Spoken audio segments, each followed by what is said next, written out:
Salam sejahtera dalam kasih Tuhan Yesus Kristus. Dan tak lupa saya ucapkan selamat pagi. Selamat kita akan sehidangan dengan Tuhan lewat kebenaran firman Tuhan. Sebelum saya menyampaikan firman Tuhan, tadi saya kira anak saya mau bersaksi. Gustaf pada tanggal 7 kemarin Tuhan boleh tambahkan usianya genap 17 tahun. Tapi dia bilang sudah bersaksi, oleh kaum wanita mungkin. Puji Tuhan, Bapak Ibu Saudara. Sebelum juga saya menyampaikan firman Tuhan, sebagaimana Bapak Ibu Saudara ketahui, pada minggu kemarin, hari Senin, kami berangkat ke Toraja Utara dalam ibadah sharing meeting sekaligus kebaktian kebangunan rohani selama 7 hari, sehingga hari Minggu kami tidak sempat beribadah di tempat ini. Sebenarnya hari Selasa kami langsung pulang, tapi kendaraan yang kami gunakan sempat masuk bengkel untuk diperbaiki. Ternyata 1 minggu juga, jadi hari Kamis baru selesai, dan hari Jumat kami berangkat. Yang sebenarnya secara fisik saya ada kekhawatiran, mampukah saya? Karena kalau mau panggil hamba Tuhan lagi seperti kemarin, saya pikir capek juga mereka. Tapi itulah kekuatan yang Tuhan anugerahkan sehingga kami boleh tiba pada sore hari pada Jumat dengan selamat di tempat ini. Dan saya percaya ini semua berkat doa dari hamba-hamba Tuhan sidang jemaat yang ada di tempat ini, yang tidak henti-hentinya mendoakan kami, karena doa yang disertai dengan kesungguhan hati itu besar khasiatnya. Puji Tuhan. Saya tidak berkomentar lebih panjang lagi. Segera kita akan membaca firman Tuhan yang saya ambil di dalam kitab Mazmur, pasalnya yang ke-64, ayatnya yang ke-11. Dan untuk menghormati pembacaan firman Tuhan, saya jemput Bapak Ibu Saudara sekalian bangkit berdiri. Mazmur 64 ayat yang ke-11 dalam Alkitab terjemahan lama berkata sebagai berikut. Sekali lagi, Mazmur 64 ayat 11. Maka orang yang benar itu akan bersuka cita hatinya akan Tuhan dan berlindung kepadanya, dan segala orang yang tulus hatinya pun akan bersorak-sorak. Puji Tuhan. Terima kasih, silakan duduk. Firman Tuhan yang kita baca dan kita dengar pada pagi hari ini adalah Mazmur dari Daud. Dan ini merupakan suatu permohonan Daud kepada Tuhan. Karena di dalam ayat yang kedua, dengar apalah ya Allah akan suaraku dalam pengaduanku, peliharakanlah kehidupanku daripada gentar akan seteru. Sebagaimana kita tahu bagaimana Daud telah dipilih oleh Tuhan melalui Samuel yang diutus oleh Tuhan untuk mengurapinya. Meskipun Daud boleh dikatakan orang yang tidak terpandang, tetapi ada satu hal yang luar biasa di dalam kehidupan Daud, sehingga Tuhan memilih dia, mengangkat dia, menjadikan dia orang nomor 1 pada bangsa pilihan Allah, yaitu raja pada bangsa Israel. Kita renungkan Bapak Ibu Saudara, pada waktu Tuhan menyuruh Samuel pergi ke rumah Isai, orang tua dari Daud.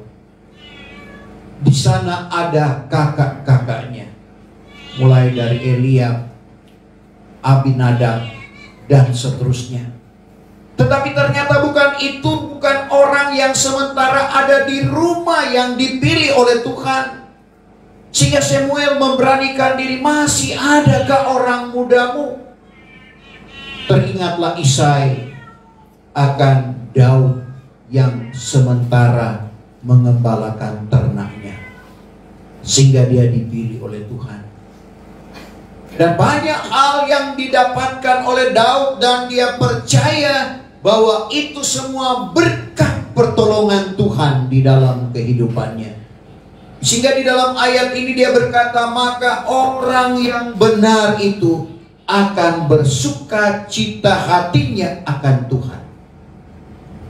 Bapak Ibu Saudara, Rasul Petrus menggolongkan 3 macam orang, seperti suratannya kepada orang-orang pilihan yang ada di Pontus, Galatia, Kapadokia, Asia, dan Bithynia.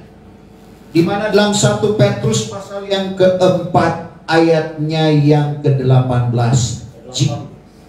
Dan jikalau sukar orang benar beroleh selamat. Jikalau sukar, pertama, orang benar beroleh selamat. Apatah kelak jadinya orang fasik. Orang fasik kedua, yang berdosa itu. berdosa. Jikalau sukar orang benar beroleh selamat, apatah lagi orang fasik dan orang berdosa. Jadi ada 3 macam orang.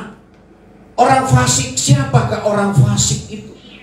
Orang yang sudah mengenal kebenaran, lalu undur daripada panggilan Tuhan. Ataupun tahu, tapi tidak melakukan firman Tuhan. Seperti umat Israel, pernah digambarkan sebagai orang fasik. Karena mereka meninggalkan Tuhan. Mereka tahu tapi tidak mau melakukan akan kebenaran firman Tuhan. Orang berdosa sama sekali tidak melakukan akan firman Tuhan. Lalu bagaimana orang benar?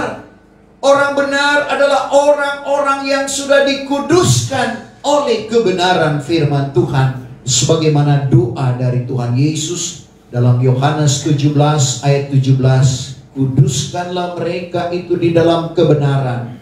Firman-Mu itulah kebenaran. Dan kita perhatikan apa yang disuratkan oleh Paulus kepada jemaat yang ada di Efesus. Efesus 5 ayat yang ke-26. Firman Tuhan itu yang menguduskan akan kehidupan kita. Karena tidak ada seorang pun yang benar. Bahkan seorang pun, kita baca dulu Roma pasal 3 ayat yang ke-10. Roma 3 ayatnya yang ke-10. Seperti yang tersurat demikian. Seperti yang tersurat demikian ini. Bahwa tiadalah seorang yang benar. Tidak ada seorang yang benar. Bahkan seorang pun tidak. Bahkan seorang pun tidak. Tidak ada yang benar. Tetapi kenapa Petrus berkata, jikalau orang benar? Dan siapakah orang benar itu? Tadi sudah dikuduskan oleh kebenaran firman Tuhan. Dan ditegaskan lagi oleh Paulus dalam Efesus 5 ayat yang ke-26. Efesus 5 ayat yang ke-26. Supaya ia menguduskan sidang itu. Supaya ia, Tuhan Yesus, menguduskan, menyucikan sidang jemaat itu. Setelah disucikannya dengan baptisan air oleh firman Allah. Setelah disucikannya dengan baptisan air oleh firman Allah. Pada waktu kita menggenapi firman Tuhan, maka kita tergolong orang yang benar. Dan meskipun sudah dibenarkan, sekali lagi, tidak semudah untuk membalikkan telapak tangan untuk memperoleh keselamatan itu. Sekali lagi Petrus menegaskan, sedangkan orang benar tidak mudah, atau dalam arti kata sukar untuk memperoleh keselamatan itu, karena dibatasi oleh kebenaran firman Tuhan. Hukum Tuhan dalam hal ini, firman Tuhan yang membatasi kebebasan kita, sehingga Tuhan berkata dalam Matius 7 ayat 13, sempit karena tidak bebas orang untuk memperoleh kehidupan dalam arti kata kekal di dalam kesenangan. Sebaliknya lebar dan luas jalan yang membawa kepada kebinasaan, yang membawa kepada kehidupan kekal di dalam penderitaan. Karena sama-sama akan hidup kekal, cuma beda tempat. Hidup dalam pengertian kekal di dalam kesenangan bersama-sama dengan Tuhan. Dan kita harus melalui jalan yang sempit. Sempit pengertiannya harus satu persatu. Artinya dosa bapa tidak ditanggung oleh dosa anak. Oleh anak maksud saya. Demikian sebaliknya. Sehingga Yeskel menubuatkan tentang 3 tokoh dalam Alkitab. Nuh, Daniel, dan Ayub. Dengan kebenarannya dia dapat menyelamatkan hanya dengan kebenarannya sendiri, tidak mewakili istri dan anak-anak. Yeskel 14 ayat yang ke-14. 14. Dan jikalau di antaranya adalah ketiga orang ini, Nuh dan Daniel dan Ayub sekalipun, Daniel dan Ayub, maka dengan kebenarannya boleh dilepaskannya hanya jiwanya sendiri jua. Boleh dilepaskannya hanya jiwanya. Yeskel 18 ayat yang ke-20. Ayat yang ke-20. Orang yang berbuat dosa, yaitu juga akan mati. Maka anak tidak akan menanggung kesalahan bapaknya. Anak tidak menanggung kesalahan bapaknya. Dan bapa pun tidak akan menanggung kesalahan anaknya. Sebaliknya bapa tidak menanggung kesalahan anaknya. Kebenaran orang yang benar akan tertanggung atasnya. Kebenaran orang benar akan tertanggung atasnya. Dan kejahatan orang fasik pun akan tertanggung atasnya. Kejahatan orang fasik tertanggung atasnya. Jadi masing-masing mempertanggungjawabkan kepada Tuhan akan setiap perbuatannya. Dan kekekalan itu, apakah senang di dalam kekekalan atau bahasa Alkitabnya hidup, ataupun sengsara yang kekal yang disebut binasa, itu ditentukan selagi kita masih hidup dan bergerak di dalam dunia ini. Kehidupan kita menentukan kekekalan nanti. Sebab itu mari kita mau jadi orang yang benar, seperti yang dikatakan dalam ayat ini. Maka orang yang benar itu akan bersuka cita hatinya akan Tuhan. Jadi kita akan bersuka cita karena apa? Karena bukan kita yang memilih Tuhan, tapi Tuhanlah yang memilih kita. Tidak patutkah kita bersuka cita karena Tuhan boleh benarkan kehidupan kita? Seperti yang dikatakan dalam Yahya 15 ayat 16. Bukannya kamu ini yang memilih aku. Bukan kamu yang memilih aku, kata Tuhan Yesus. Melainkan aku inilah yang memilih kamu. Tapi Tuhan Yesus berkata, akulah yang memilih kamu. Serta menetapkan kamu. Menetapkan kamu. Supaya kamu ini pergi mengeluarkan buah. Supaya kita berbuah, berhasil. Dan buahmu itu kekal adanya. Buahmu itu kekal adanya. Supaya barang apapun yang kamu pohonkan kepada Bapa dengan namaku. Kalau kita sudah berbuah, apa yang kita pohonkan kepada Bapa atas nama Tuhan Yesus Kristus, Ia karuniakan kepada kamu. Ia karuniakan kepada kamu. Jadi salah satu kunci untuk mendapatkan apa yang kita inginkan, yang tentunya sesuai dengan kebenaran firman Tuhan, adalah bersuka cita. Daud mengalami akan hal itu, sehingga dia suratkan dalam pasal 37 ayat yang keempat. Sekali lagi, sukacita membuat apa yang kita inginkan, apa yang menjadi kehendak hati kita, diturut oleh Tuhan. 37 ayat yang keempat. Dan bersukacitalah kamu akan Tuhan. Bersukacitalah kamu akan Tuhan. Maka Ia pun akan mengaruniakan kepadamu kelak kehendak hatimu. Ia akan mengaruniakan kepadamu kehendak hatimu. Ini tentunya menjadi pengalaman Daud. Kenapa? Karena dia seorang pemuji. Dengan alat kecapi yang dimilikinya, alat musik itulah dia pergunakan untuk memuji, memuliakan, dan mengagungkan nama Tuhan. Dan di dalam pujian itu ada doa. Sebab itu Mazmur berbicara tentang doa melalui puji-pujian. Jadi pujian Daud kepada Tuhan, di dalamnya ada doa.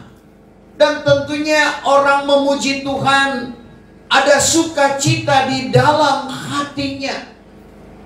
Dan sekali lagi, sukacita itu membuat apa yang kita kehendaki dikaruniakan oleh Tuhan. Tidak salah, Paulus dalam Filipi 4 ayat 4 sampai 2 kali dalam ayat itu Paulus berkata, bersukacitalah kamu di dalam Tuhan senantiasa. Sekali lagi aku katakan, bersukacitalah kamu. Di situ ditekankan bersukacita di dalam Tuhan. Karena banyak orang juga yang bersukacita. Bersukacita dengan dunia ini, menyanyikan lagu-lagu dunia. Kesukaan dunia bersifat semu, sementara. Tapi kesukaan yang daripada Tuhan, itu juga yang akan memberikan kekuatan iman di dalam menghadapi tantangan. Nehemia 8 ayat 11. Kesukaan yang daripada Tuhan, itulah kuatmu. Ke-11 bagian C. Maka sebab itu janganlah kamu berduka cita. Jangan kamu berduka cita. Karena kesukaan yang daripada Tuhan itulah juga kuat. Kesukaan yang daripada Tuhan itulah juga kuatmu. Kita akan memperoleh kekuatan iman apabila kita memuji, memuliakan, dan mengagungkan nama Tuhan. Dan kesukaan itu merupakan obat. Hati yang gembira adalah obat, sehingga yang sakit disembuhkan. Saudara, yang berbeban berat, di mana Tuhan boleh angkat beban kita, dan kita boleh berjalan dengan tegak karena Tuhan yang menolong akan kehidupan kita. Kalimat selanjutnya, maka orang yang benar itu akan bersukacita hatinya akan Tuhan dan berlindung kepadanya. Jadi kita lihat orang yang benar itu pasti dia akan datang berlindung kepada Tuhan. Dia tidak mengandalkan apa yang ada padanya. Dia tidak megahkan apa yang ada padanya. Karena Yeremia 9 ayat 23, orang alim atau orang pandai jangan berbangga sebab ilmunya. Orang kuat jangan bermegah sebab kuatnya. Orang kaya jangan bermegah sebab kekayaannya. Memperhatikan kalimat-kalimat dalam ayat ini, tidak ada yang dapat kita megahkan di dalam kehidupan kita selain kalau kita tahu dan kenal akan Tuhan. Bukan hanya sekedar tahu, tetapi harus kita kenal Dia lewat firman Tuhan. Bagaimana kita mengetahui bahwa kita mengenal dan dikenal oleh Tuhan? Karena firman Tuhan berkata, banyak orang yang bertepuk sebelah tangan, mengaku mengenal Allah, bahkan mengajar dengan nama Tuhan, membuangkan setan dengan nama Tuhan, mengadakan banyak mujizat dengan nama Tuhan. Tapi kenapa Tuhan bilang, aku tidak kenal kamu, undurlah kamu yang mengerjakan jahat? Sudah Tuhan tidak kenal. Tuhan bilang jahat lagi, padahal mengajar dengan nama Tuhan, membuangkan setan dengan nama Tuhan, mengadakan banyak mujizat, bukan sedikit mujizat. Tapi karena tidak melakukan kehendak Allah, itulah yang dikatakan dalam Matius 7 ayat 21 sampai ayat yang ke-23. Tidak semua orang yang menyeru aku Tuhan, Tuhan, Tuhan akan masuk ke dalam kerajaan sorga. Hanyalah orang yang melakukan kehendak Bapa di sorga. Kita garis bawahi, hanya orang yang melakukan kehendak Bapa di sorga. Pada waktu itu orang akan datang kepada Tuhan. Tuhan, bukankah dengan nama Tuhan kami mengajar? Ayat 22. Bukankah dengan nama Tuhan kami membuangkan setan? Bukankah dengan nama Tuhan kami mengadakan banyak mujizat? Ayat 23. Tuhan berkata dengan nyata, aku tidak kenal kamu. Undurlah kamu yang mengerjakan jahat. Jadi kita perhatikan Bapak Ibu Saudara, kita perlu berlindung kepada Tuhan. Karena dikatakan, dan berlindung kepadanya. Karena tanpa Tuhan kita tidak dapat berbuat apa-apa. Nahum 1 ayat 7. Bahwa Tuhan itu baik. Tuhan itu baik. Dan suatu perlindungan pada masa kepicikan. Suatu perlindungan, salinan baru, satu pengungsian pada masa kepicikan. Diketahuinya akan mereka sekalian yang harap padanya. Tuhan tahu yang harap padanya. Jadi kita perhatikan Bapak Ibu Saudara, Tuhan itu baik. Suatu perlindungan pada masa kepicikan. Dalam kepicikan kita perlu berlindung kepada Tuhan. Dan bukan hanya pada waktu kepicikan, tapi di dalam segala situasi keadaan senang, keadaan diberkati, biarlah kita selalu datang dan berlindung kepada Tuhan. Apalagi menghadapi situasi dunia saat ini. Jelas-jelas Paulus katakan dalam 2 Timotius 3 ayat 1, perhatikan hari-hari terakhir. Perhatikan akhir zaman akan datang masa yang sukar. Berarti masa kepicikan akan diperhadapkan kepada kita. Baik orang benar, baik orang berdosa. Sekali lagi akan diperhadapkan dengan masa-masa kepicikan. Masa-masa yang menakutkan.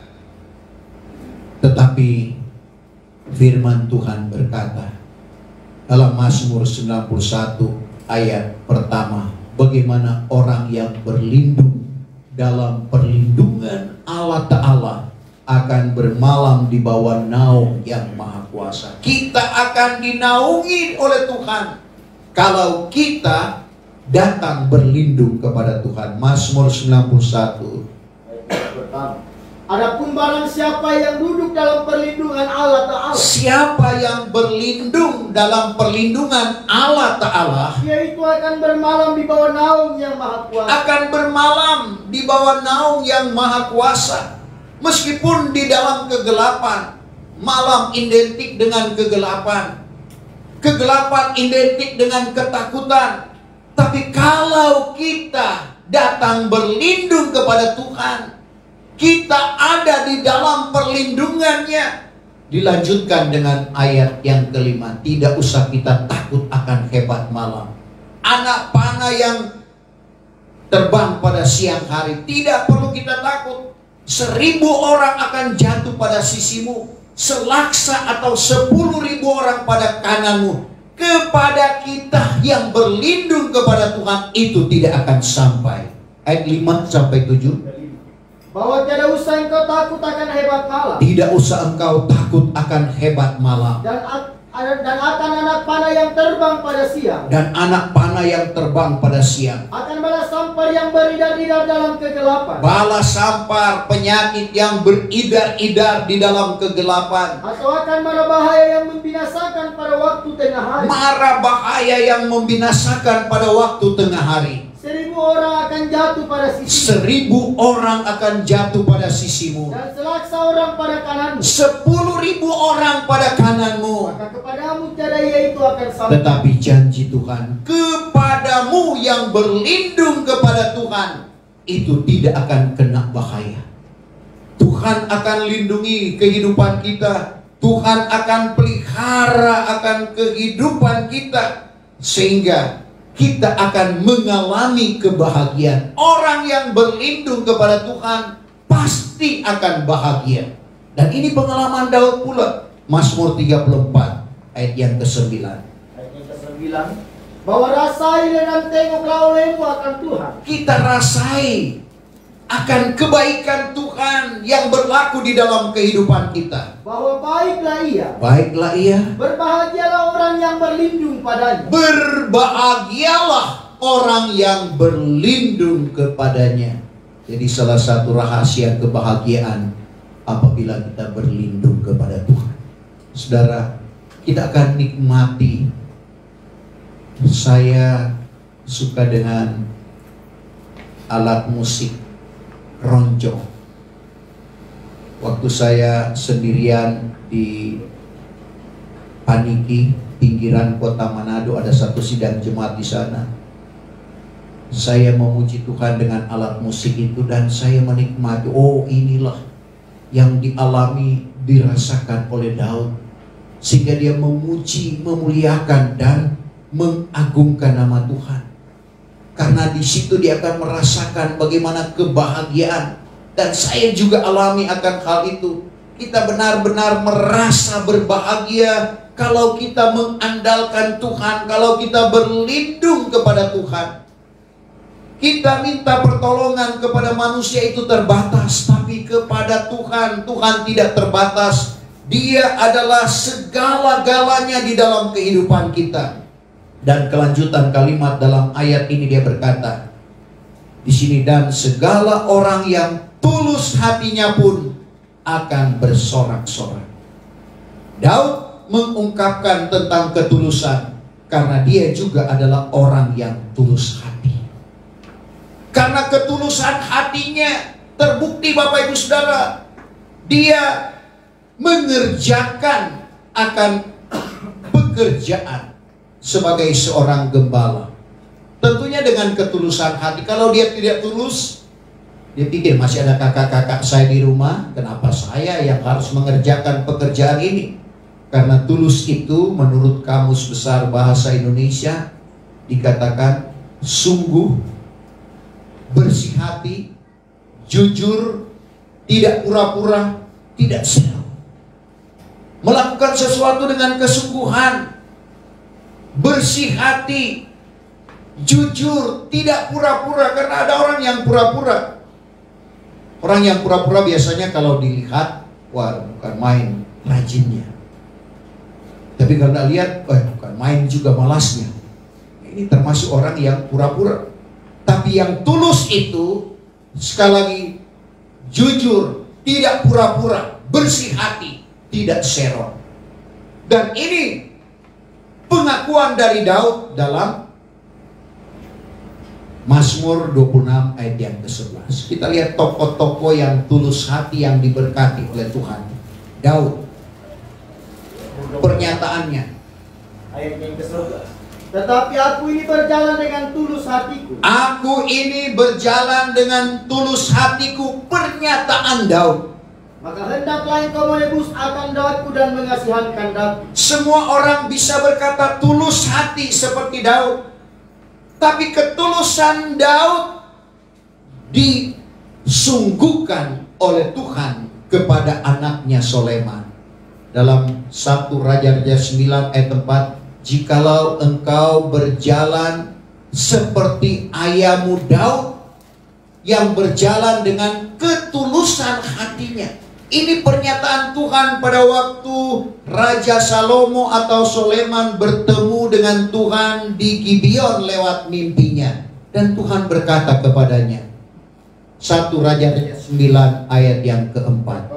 Maka jikalau engkau berjalan di hadapan hadiratku, seperti ayahmu Daud sudah berjalan itu, dengan sempurna dan tulus hati. Sempurna dan tulus hati. Hendak berbuat segala sesuatu yang telah kupesan kepadamu, dan engkau memeliharakan segala syarat dan syaratku. Jadi kita lihat, jikalau engkau berjalan seperti ayahmu Daud, yang berjalan dengan sempurna dan tulus hati, bukan hanya pernyataan Daud sendiri, tapi diteguhkan oleh Tuhan bahwa dia adalah orang yang tulus hati. Tidak heran dia dipermuliakan oleh Tuhan. Dari seorang gembala menjadi raja pada bangsa Israel. Orang yang tulus hati, tokoh yang berikut adalah Ayub. Sudah kaya, takut akan Tuhan, tulus hati lagi. Ayub 1 ayat 1. Yang pertama sebermula. Maka dahulu adalah di tanah Uz seorang laki-laki yang bernama Ayub. Ayub. Maka orang itu tulus hati dan hatinya dan saleh. Tulus hati, saleh, lagi takut akan Allah. Takut akan Allah. Dan dijauhkannya dirinya daripada jahat. Dijauhkan dirinya daripada yang jahat. Dan Ayub adalah orang yang paling kaya di daerahnya. Tapi Tuhan izinkan dia untuk dicobai oleh kuasa kegelapan.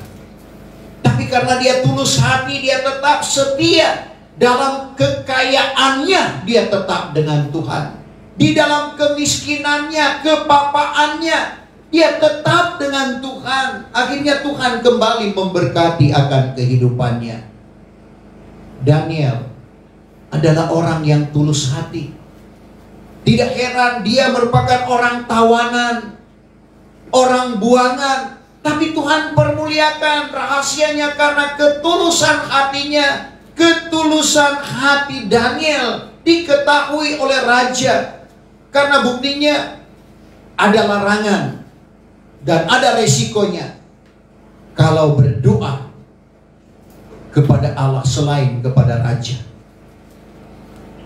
Kandang singa menantikan, artinya hukuman mati menanti.